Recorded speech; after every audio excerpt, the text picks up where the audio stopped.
Welcome back to Breaking Through with me, Kristin Rowe-Finkbeiner, powered by Moms Rising on the We Act Radio Network, on TuneIn's Progressive Voices Network, on the Union Edge Radio Network, and so much more. We're trying to take over, people. Right now, we have Representative Keith Ellison. He is here with us at Netroots Nation. He's going to break down what's going on in Congress and how you can be part of positive change for good. Welcome, Representative. Well, it's good to be here. Thanks for having me. You know, let me tell you, in Congress right now, we are feeling strong. We're feeling like the grassroots, led by Moms Rising. And many more, are pushing the initiative. And that the Democratic caucus and maybe hopefully we'll get some Republicans in. We want to get all the help we can get. We feel like we have momentum. And but much of it is because we know that Moms Rising and many others are fighting. And when we went out there and did our little sit-in, we went outside and we saw Moms Rising and the whole range of Americans. You know, the Americans who don't want to be shot and don't want their loved ones shot. Yes. They were out there and they were strong. They weren't backing down. And I could just sense that there is a newfound wind, right? And we know we're up against some very, very aggressive opponents and that they're pretty unrelenting and they just really don't care what the body count is. But I think people are equal to and more than equal to the challenge before them. And I think that you will see that members of Congress, led by John Lewis and others, are ready to fight. They're ready to fight, and they're fighting. And one of the things we saw recently with the horrible tragedy in Dallas was, again, the use of a military-style assault weapon with high-capacity magazine. Again. Now, in the United States of America, we say that you can't have a tank. You can't have F-15. Kind of a fighter jet. Exactly. Right. So why are we allowing people to have things like military-style assault weapons? And is there hope there, too? Is there momentum there, too? Are you feeling momentum around getting rid of military-style assault weapons with high-capacity magazines? Because I have to tell you, for those folks who are hunting, I don't think you can eat an actual duck after you've shot it up with one of those things. Like, this is not something that is for hunting. No doubt. Well, let me just say this about it. Before 2004, these weapons were banned. An assault weapon ban is not some new thing. An assault weapon ban is something that was banned up until that ban expired in 2004. So I think it's certainly within our ability to do. Myself, David Cicilline, Catherine Clark, and others are going to keep pushing the assault weapon ban. Let me just tell you that our caucus wants to push has kind of coalesced around universal background checks, and no fly, no buy. We've consistently said no fly, no buy, okay, but there are some due process problems with that. Yes, I was about to ask you. We're hearing from some of our members, particularly members who are from the Muslim community, right, that they're concerned about civil liberties. I got a friend who has never done anything wrong at all. He's a wonderful citizen, but he gets stopped 4, 5, 7 hours, has missed countless flights, all because of this no fly, no buy thing. Now, the thing is, no fly, no buy polls well. But the problem with no fly, no buy is, if we did pass it, who would we really stop? I think that is the best question, because I recently looked up who are perpetuating the most mass shootings, and it is not people who are on the no-fly, no-buy list, because there's a lot of profiling going on in that list that is unfair, and it's actually, frankly, most often white men. And so the most terrorism, that's domestic terrorism, happening in this country, according to studies, is from white men. And because they're not on the no-fly, no-buy. Yeah, they're not on the no-fly, no-buy list. So we're pushing it because it does poll well. A lot of Americans, there is a certain common sense appeal to saying that if you're too dangerous to get on a plane, you're probably too dangerous to have a gun. Absolutely. That's a common sense thing. The problem, but here's the thing: if you really want to save lives, you got to ban assault weapons. Absolutely. You got to ban high-capacity clips. And I tell people all the time, and I grew up in a household where guns were common. My grandfather passed away when my mother was 18, but when I go back to our home back in Louisiana, there's a gun rack that has 8 or 9 rifles on it. I grew up shooting them, and there's nothing wrong with having hunting rifles.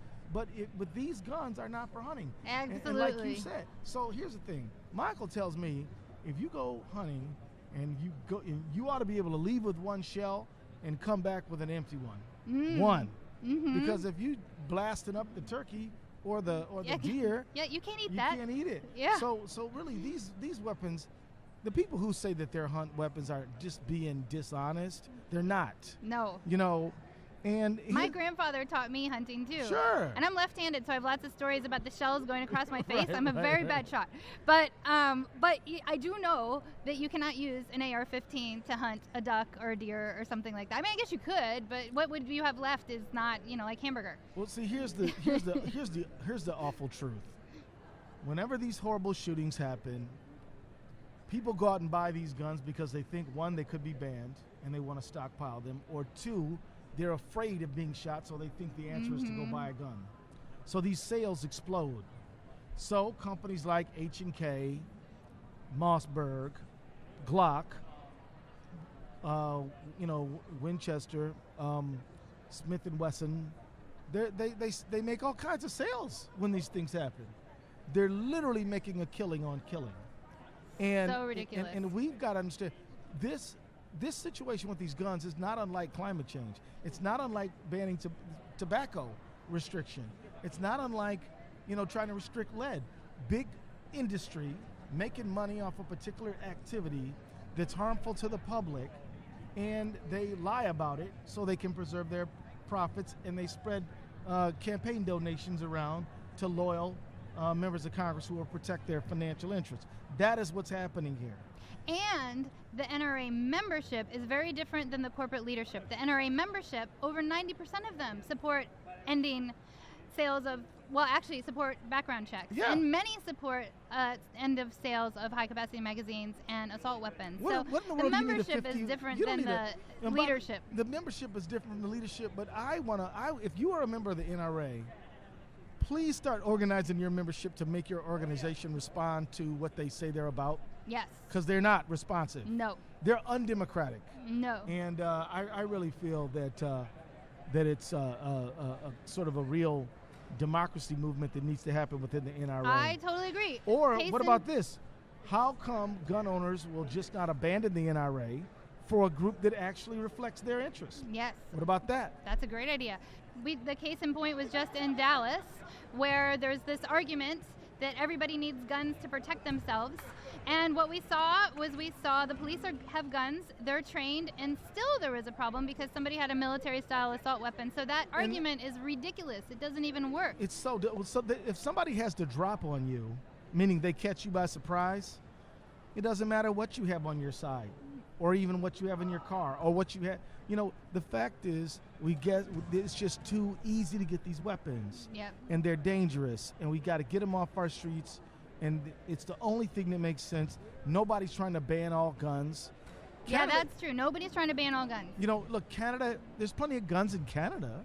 Yeah. But they don't kill each other like 10,000 a year with handguns. Mm-hmm. I mean, the bottom line is there are meaningful things we can do to preserve life, and we've got to do it. And I'm on the side of Moms Rising. I believe we need to ban these handguns.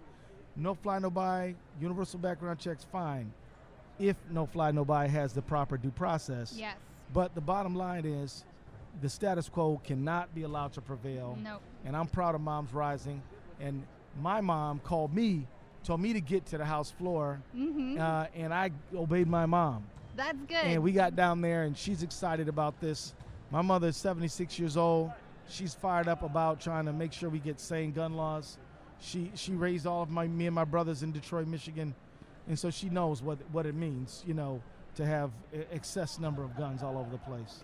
So you talked about hope, and I'm so glad you talked about hope, because a lot of people are having no hope right now. They're looking at the headlines, and they're seeing Trump saying ridiculous, awful, very bad things, and they're having no hope.